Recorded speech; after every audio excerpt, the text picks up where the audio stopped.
Hi mga Oni-chan! Medyo masama ang pakiramdam ngayon ni Oni-chan Shinha kaya ako muna ang magboboses para sa video today. Ang nangyari sa nakaraang chapter ay nagsimula na ang pangalawang stage ng exam. Hinati sa 3 teams ang ating siyam na kalahok at kinakailangan ng 3 teams na ito na protektahan ang ibibigay sa kanilang crystals. Ang tawag sa patimpalak na iyon ay ang The Life Crystals. Ang goal ng mga kalahok ay basagin ang mga crystals ng kalaban nila para manalo at ang team na mauubusan ng crystal ay madidisqualified. Gayunpaman, hindi pa nagsisimula ang challenge ay nabasag na agad ni Mash at Dot ang kanilang crystal kaya si Finn na lang ang natitirang may crystals sa team nila. Nagsimula na ang challenge at pinaghiwa-hiwalay ang mga miyembro sa kani-kanilang teams. Si Finn ay nakita ang pagbugbog ni Carpaccio kay Pontorus at matapos iyon ay nakita din siya nito. Pinilit siya nitong ibigay ang kristal niya pero hindi pumapayag si Finn dahil nakasalalay daw ang future ni Mash sa kristal na yon. Patuloy na tinorture ni Carpaccio si Finn pero hindi pa rin ito sumusuko. Nang subukan ng patayin ni Carpaccio si Finn, dumating na doon si Mash at nagawang pigilan si Carpaccio. Nagpasalamat si Mash kay Finn para sa sakripisyo niya. What's up mga Oni-chan? Welcome back sa ating manga recap series tungkol sa martial, magic and muscles na may halong Harry Potter at One Punch Man ng kwento. So simulan na natin ang video. Pero bago tayo magsimula, shoutout nga pala sa mga Senpai tier members natin. Salamat sa solid yung suporta. Sa pagpapatuloy ng nakakapanabik na istorya ni Mash sa loob ng mundong puno ng mahika, dumako tayo sa pagpapaliwanag ng isang wand. Pinaliwanag dito na may 13 ancient wands na pinaniniwalaang nag-exist sa Magic World. Ang wands na iyon ay pinipili lamang ang mga taong may innate talent para magamit sila. At binibigyan nila ang mga ito ng blessings. Ang wands na iyon ay tinatawag na Master Canes. Matapos yon, bumalik tayo sa eksena ng pagmudngod ni Mash kay Carpaccio. Hindi nagtagal, may tumulong dugo na nanggaling sa ulo ni Mash. Dahil doon, nagtaka si Mash kung ano ang nangyari. Pinaliwanag naman ni Carpaccio na hindi siya nakaramdam ng sakit at nagulat naman doon si Mash. Pinalabas na naman ni Carpaccio ang guardian angel niya kaya tinanong ni Mash kung ano yun. Sinabi ni Carpaccio na espesyal daw ang kanyang wand. Bigla namang tinuhod ni Mash si Carpaccio habang nagsasalita at sinabi niya na hindi niya alam kung ano ang ibig sabihin nun pero wala siyang pake doon. Bigla namang nasaktan ulit si Mash matapos niyang atakihin si Carpaccio kaya nagtaka ulit ito. Sa kaisip-isipan naman ni Finn na ang nangyayari doon ay tila nababalik kay Mash ang mga atake niya. Pinaliwanag ni Carpaccio na ang magic niya ay tinatransfer ang kahit anong damage na matamo niya sa kanyang kalaban. Sinaksak nito ang sarili niyang legs at sinabi na kaya kapag nasaktan siya, lahat ng kahit anong sakit na nararamdaman niya ay na-absorb ng wand niya. Nagdugo ang legs ni Mash kaya natakot doon si Finn. Ipinakita naman dito na sumasara ang sugat na ginawa ni Carpaccio sa sarili niya. Pinaliwanag niya na hindi niya kinokontrol yon. Ang inability niya daw na makaramdam ng sakit ay ang blessing ng Master Cane. Patuloy lang yung active simula nung pinili siya nito. Ayun daw ang dahilan na simula pa lang nung pinanganak siya ay hindi na siya nakakaramdam ng sakit. Pinaliwanag ni Wahlberg na si Carpaccio ay isang Master Cane wielder. Ang kanyang talento ay kinilala ng kanilang ancient artifacts. Quite the cornucopia daw iyon sa mga first years nila. Bumalik naman tayo kay Carpaccio at sinabi na ayun ang dahilan kung bakit niya gustong maramdamang masaktan. Pero ang kagaya daw ni Mash ay hindi kayang gawin iyon para sa kanya, kaya tapusin na raw nila iyon. Patuloy na sinaktan ni Carpaccio ang sarili niya para masugatan si Mash. Napagtanto naman ni Finn na isang hindi maiiwasang atake ang kayang gawin ni Carpaccio. Sinubukan ulit ni Mash na sumugod at sinapak niya si Carpaccio. Gayunpaman, siya lang ang nasasaktan habang patuloy na nire-regenerate lang ni Carpaccio ang mga sugat niya.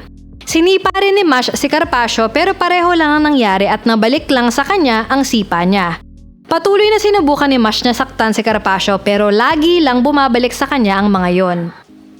Sa kaisip-isipan naman ni Finn, ang force ng mga atake ni Mash ay nababalik lang sa kanya at tila si Carpaccio ang nasa offensive. Parang hindi naman daw iyon isang laban. Habang nakatitig si Mash, sinabi ni Carpaccio na isang katatawanan si Mash. Piniliwanag nito na ang faith ng isang tao ay napagdedesisyonan ng abilities nila nung ipinanganak sila. Gusto raw lumaban nito ni Mash para i-disprove yun pero wala daw iyong kwenta. Kasing walang kwenta raw iyon ni Finn. Isa raw siyang talunan buong middle school. Laging muntik nang bumagsak, hindi gaya ng kapatid nitong si Rain.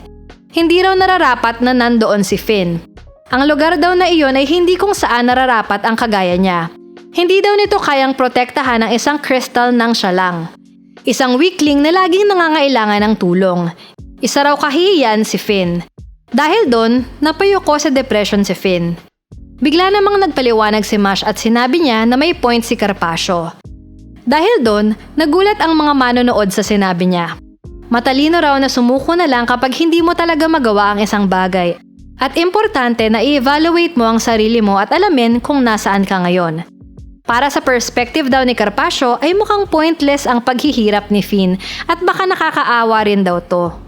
Pero kahit gaano pang natakot si Finn ay tumayo ito at hindi sumuko para sa kanya. Kahit na kalaban nito ay isang napakamakapangyarihang tao. At walang kahit sino mang may karapatang tawanan ang kaibigan niya dahil doon. Nakatitig lang naman doon si Carpaccio habang naghandang sumapak si Mash. Nagpaulan ito ng sandamakmak na malalakas na suntok kay Carpaccio.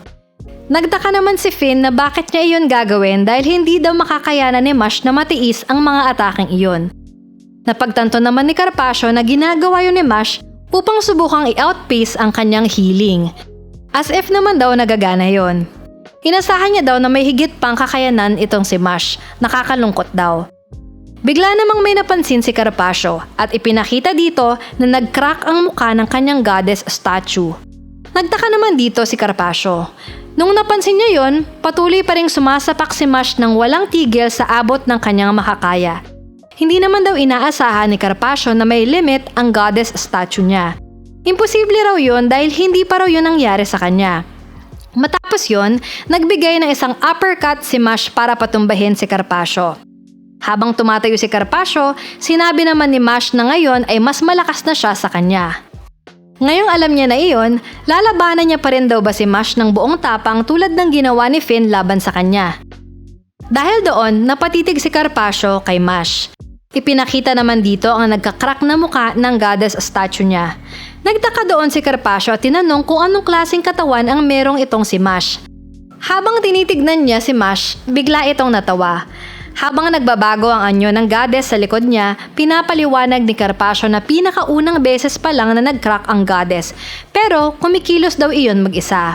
At simula raw ngayon ay mas magiging defensive na ang goddess statue na yon.